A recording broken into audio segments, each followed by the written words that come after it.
Before we begin, I want to take a moment to honor the cultures behind the stories we are about to explore. The tales shared here come from many peoples, lands, and traditions. I do not change these stories to fit modern expectations or to align with today's social standards. Instead, I present them as they were told, sometimes beautiful, sometimes harsh, sometimes challenging. We are not here to judge the past, but to understand it, to listen, to learn, and to honor the ancestors who carried these stories forward. We also share stories from various religious traditions. These are presented in their historical and spiritual context, with respect for their beliefs that they represent. Every culture deserves respect, context, and acknowledgement, and this space is dedicated to doing exactly that.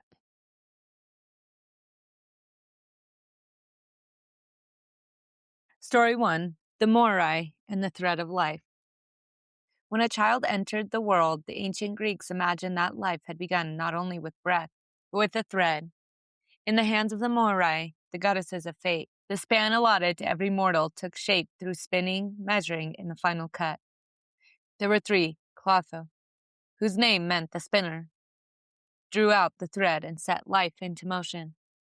Lachesis, the allotter, measured the portion that belonged to each person.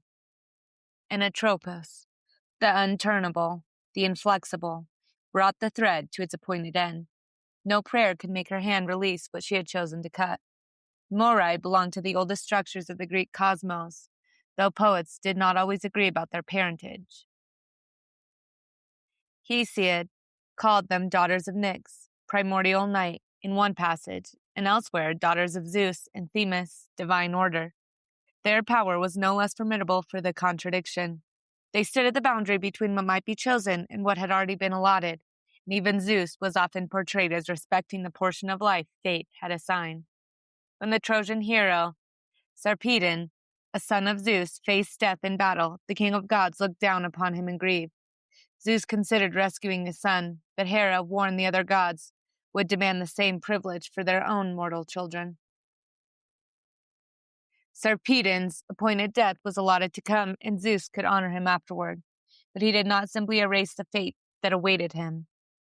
Elsewhere, the Moirai appeared at the beginnings and endings of lives, at births, marriages, and moments when a person's allotted portion became impossible to escape. The hero, Meleager, was still an infant when the fates came to his home. Two foretold greatness for the child, but the third declared that he would live only as long as a piece of wood burning in the hearth remained unconsumed. His mother, Althea, seized the brand from the fire, extinguished it, and hid it away, preserving her son's life by guarding the object to which it had been bound. Meleager grew into a celebrated warrior, but after a violent family conflict in which he killed his mother's brothers, Althea brought the hidden brand from its keeping place and returned it to the flames. As the wood burned, Meleager's life failed with it, and when the last ember vanished, so did he. The Moirai were not always shown standing visibly beside those whose lives they governed. Often their work was known only through what could no longer be changed. The prophecy fulfilled, the allotted death reached, the boundary that even courage, love, or divine favor could not choose whether to fight, flee, betray, endure, love, or seek glory. Achilles was famously offered two paths: a long life without lasting fame, or a short life whose glory would never be forgotten. Fate gave the shape of the choice, but Achilles still chose the road he would walk. So the thread passed through mortal hands without ever entirely belonging to them. Spun into being by Clotho, measured by Lachesis, and held at last before the shears of Atropos, while gods and humans alike lived within the strange space between what had been allotted and what they would do before the cutting came. Story 2. The Norns beneath Yggdrasil. At the center of the Norse cosmos stood Yggdrasil, the immense ash tree whose branches stretched over the worlds and whose roots stretched into places hidden from gods and humans alike. And beneath one of those roots lay the sacred Urtharbrunner, the well of Urthar, where three powerful women came from a hall beside the water.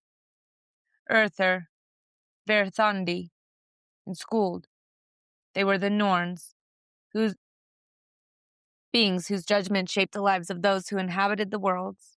Each day they drew water from the well and mixed it with the pale earth or clay around its banks, pouring the mixture over Yggdrasil, so that its wood would not decay and its roots would remain strong.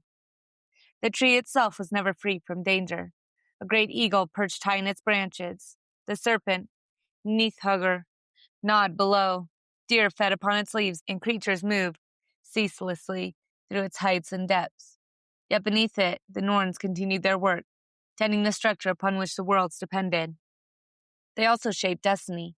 The old poem, Volusbo, tells that they established laws, chose lives for the children of humanity, and pronounced destinies, while other traditions remembered Norns arriving when children were born to determine the course of their lives. Not every Norn was believed to be equally kind. Some came from the gods, some from the elves, and some from the dwarves. In the poem, Favnis Mal speaks of different kinds of Norns who came to those being born. Fortunate life might be attributed to good and noble Norns, while suffering could be blamed upon cruel ones. Yet the three beneath Yggdrasil became the most famous of all, and later generations often understood their names as past, present, and future. The surviving Norse sources are less simple. Urthur is connected with what has happened or become. Verthandi with what is happening or becoming, and Skuld with that shall be or what is owed, so that fate appears not as three sealed chambers of time, but as something emerging from what has been done, what is becoming, and what must follow. Even Odin, who sacrificed an eye for wisdom and hung upon Yggdrasil to seize the runes, could not prevent the end foretold for the gods. The Norns' world was one in which prophecy did not always offer escape. Odin learned that the wolf Fenrir would kill him at Ragnarok, that Thor would slay the world serpent and then fall after 9 steps, and that fire would consume the world the gods had fought to preserve. Yet knowledge of these endings did not cause the gods to surrender their lives before the final battle arrived. They bound Fenrir.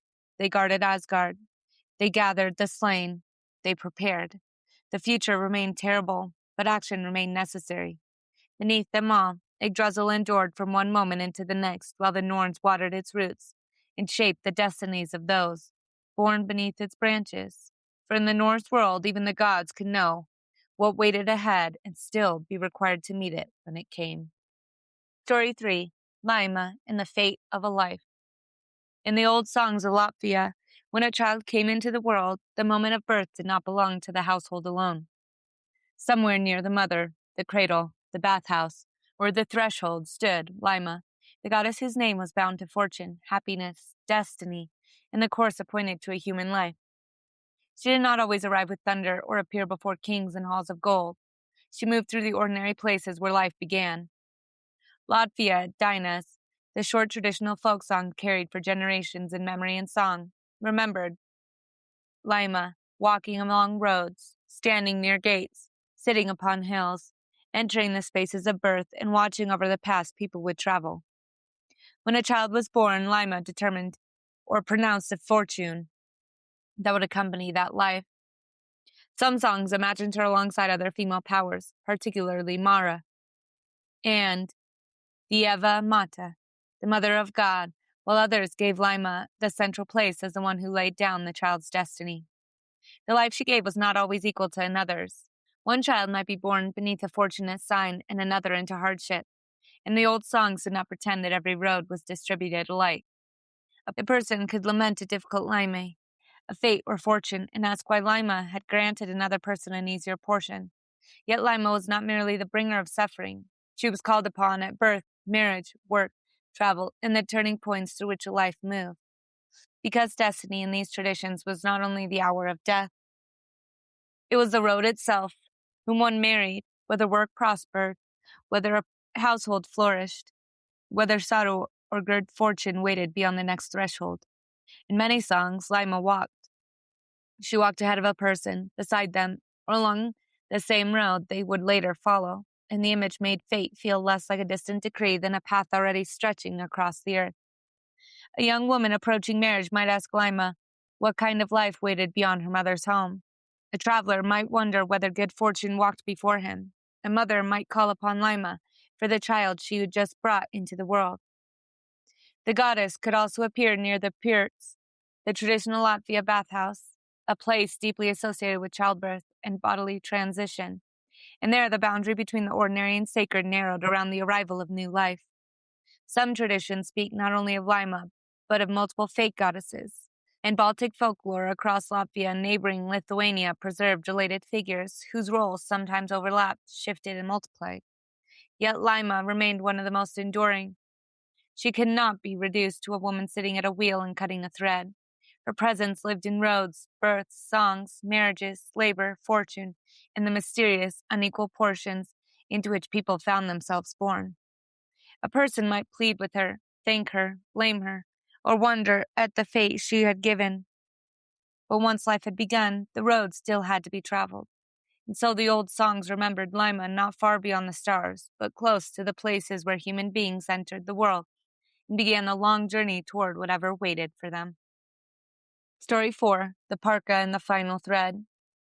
In the oldest Roman world, before three sisters were regularly imagined together with spindle, measure, and final shears, there was Parcae, a goddess associated with birth and mysterious future of the child who had just entered the world.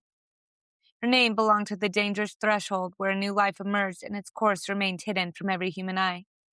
Over time, as Roman religion encountered and absorbed the stories of Greece, this figure became part of a group of three, known as the Parcae: Nona, Decima, and Morta.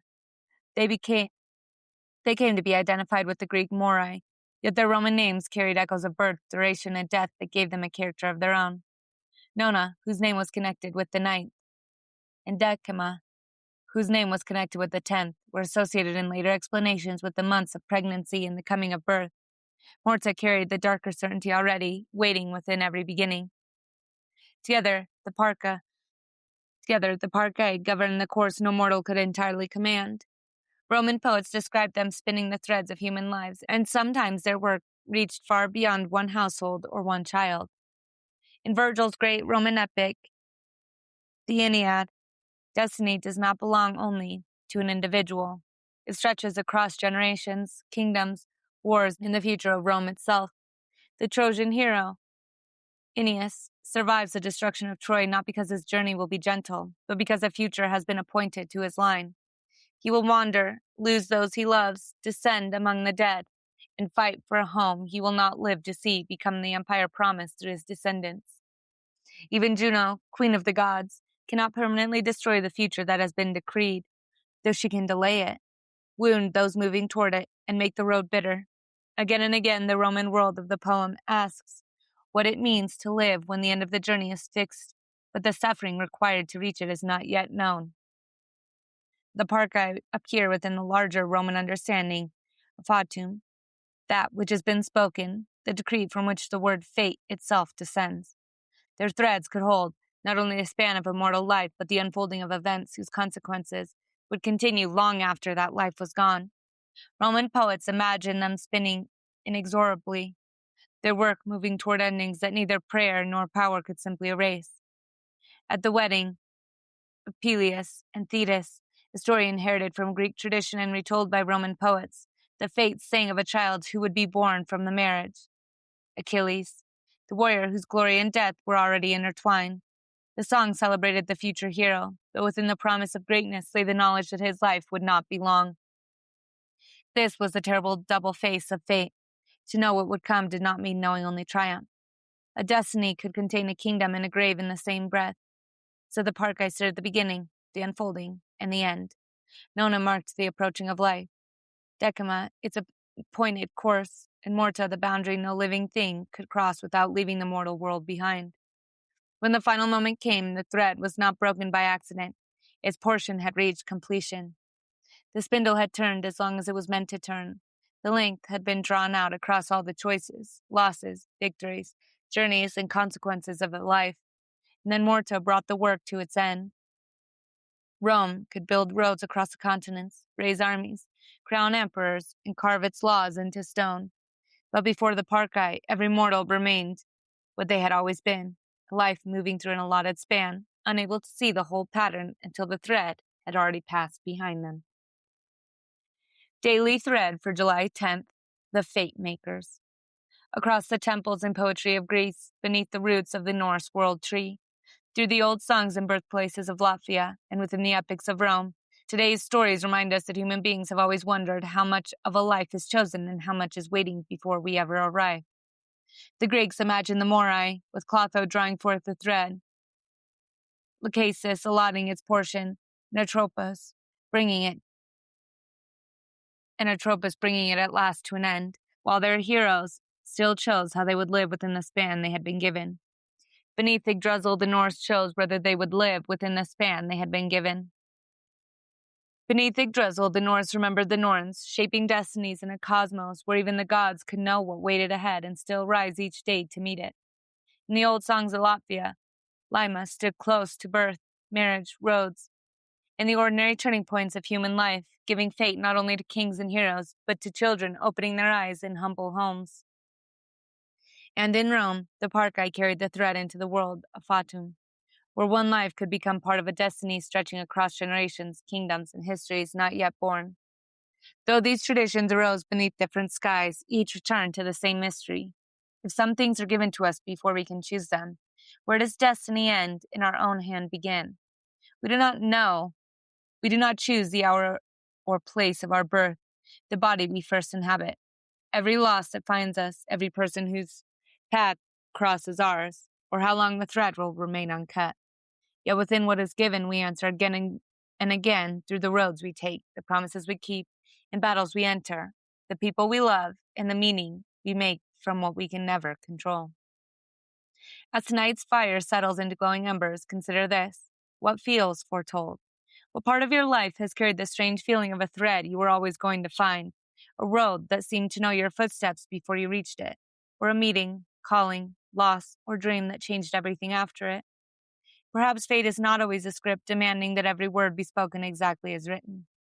Perhaps it is sometimes only the thread placed in our hand, while the pattern it becomes is still shaped by how we choose to carry it.